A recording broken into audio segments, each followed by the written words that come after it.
welcome to Arthur's Acre. We've been around for a little under 2 years. We have 23 pigs. We focus on pigs. They're amazing animals. I mean, they're as smart as a 4-year-old child. The abuse that goes on as animals that are being raised for food is just absolutely horrific. The largest slaughterhouse in the U.S.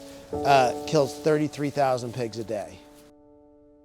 This is Regan and Russell, and they were the facility that raises 150,000 pigs a year for slaughter.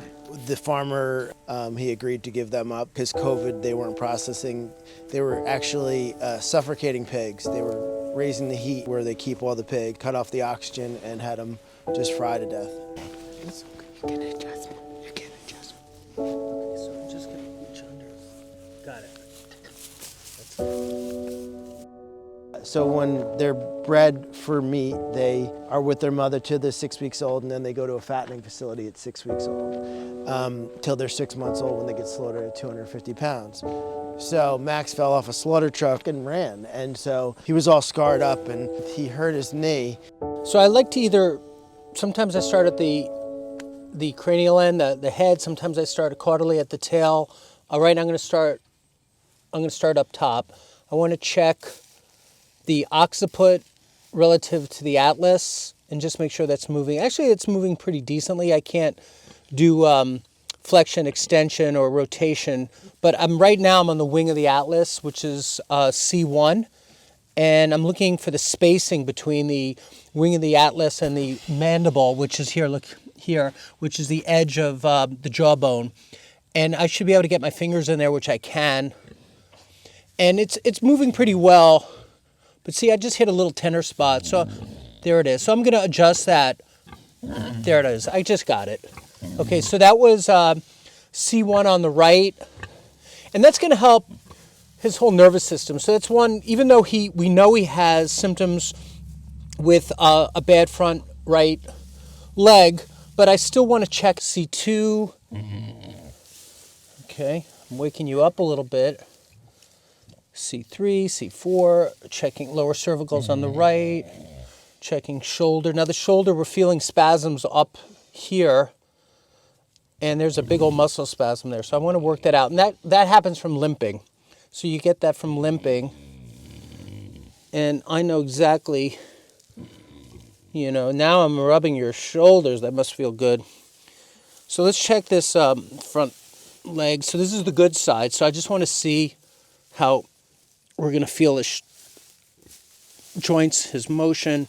Good. Now I kind of call that going to school. So if we go to school on the good side, they want to go to the bad side. I know relatively what it should feel like. So, and mostly I'm just going to first check lower than the injury and then work my way up.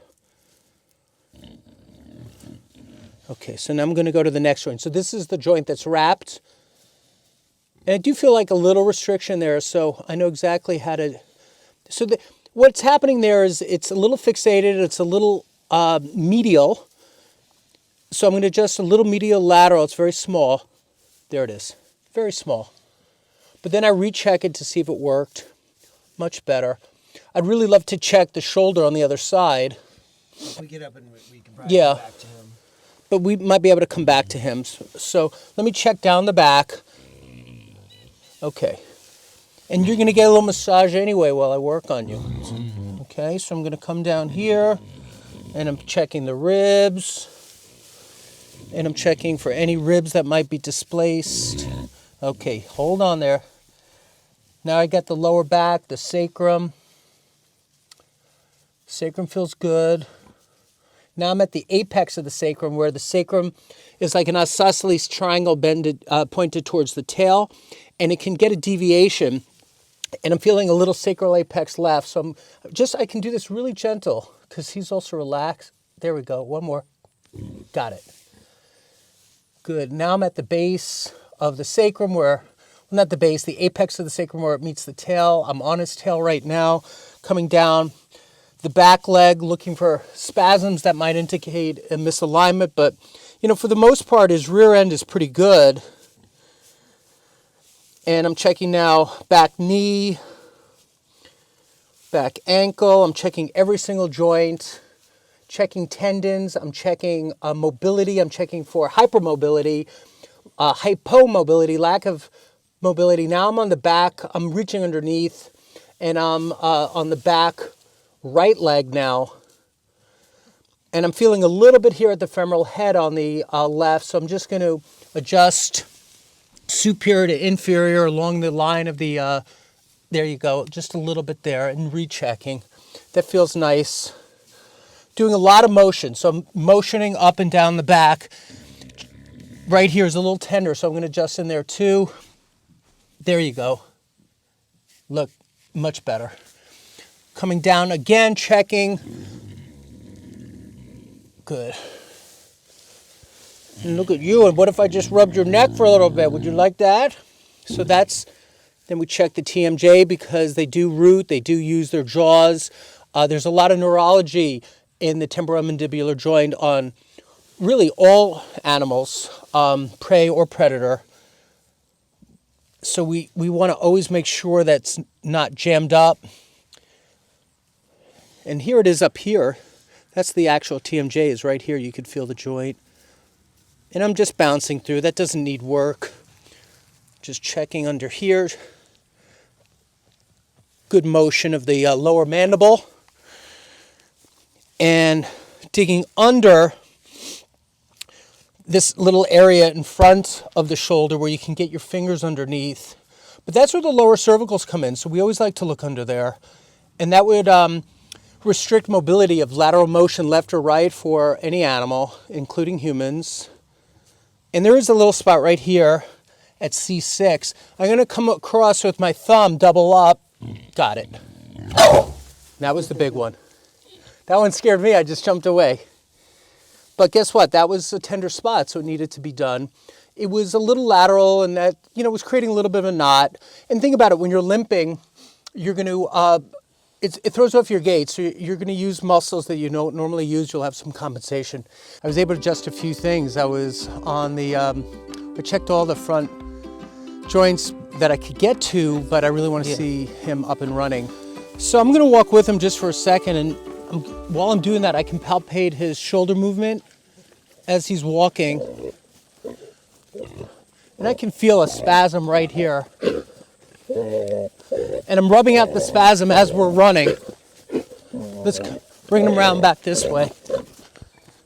Very fast.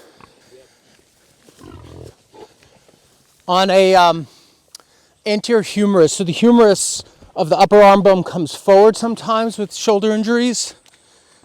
Now in his case, it's not the shoulder that's injured, but it's been getting some wear and tear. When he does walk, the injury's down here, but I still like to go above the injury and below the injury just to check.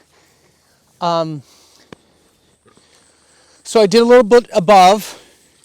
When he was laying down, I worked right into the injury side as well. I'm going to try to get him to give me that. There you go.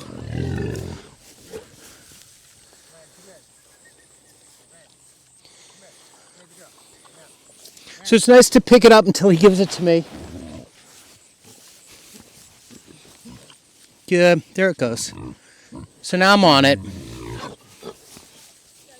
All right, Max, I'm sorry, but I'm going to look one more time, okay? There we go.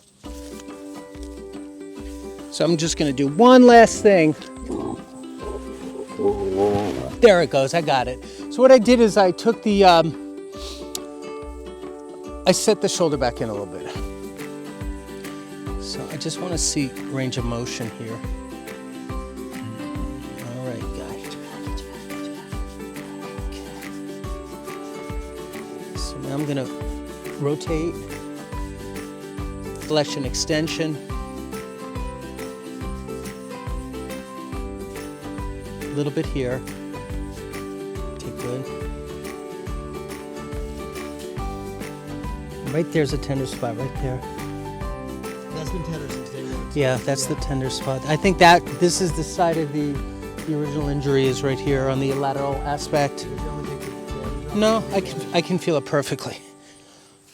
So I'm just going to do one little thing to set it. One more. Got it. That's it. That was awesome. So it kind of just slid right in. And that's going to help expedite the healing now, because it's still inflamed, it's still irritated. Just like if you have a sprained ankle, it's still sprained. But if it's aligned, it'll heal rapidly, as opposed to being in a chronic state of dysfunction and a slow healing process. So we're just looking to maximize healing time, and just checking all this in here, checking his neck, checking his jaw, checking underneath.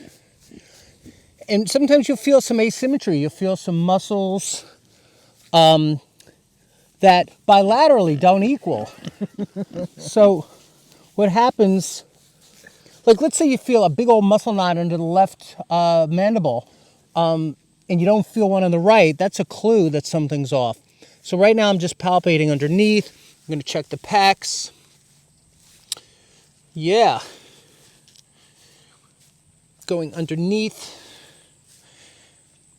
I'm in the... Mind you, he's been in ISO for almost 6 weeks, so he's taking good care of him. Yeah. And we did that. I would massage him a lot when he was in there to keep the blood flowing to the areas, do passive and active resistance. Yeah. And let's pull that whole arm forward.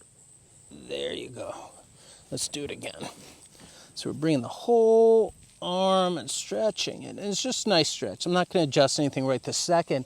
Just checking range of motion, coming back and coming forward, moving that, getting my fingers under. My thumb is right under there. There you go. Who doesn't like this anyway, right? And this is great. You'll see he's reacting really well. And he'll tell you when he's not, just like that. All right. I got what I needed to. So, we'll see. I think he's going to heal really fast. Life is good right now, right?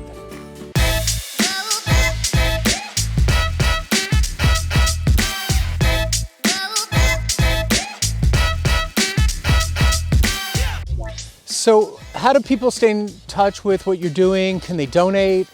How does it work? We're 100% donation based. We don't take salaries at all. We have our website, Arthur's Acres, animalsanctuary.org. And then our Instagram page, Arthur's Acres, Facebook, Arthur's Acres as well. Now, could people even donate $5 a month or something like that? Patreon account. You can sponsor any animal here. We have 54 animals that you can sponsor. We have a Patreon that's a monthly sponsorship. Platform, there you go. Bye, I'll see you later.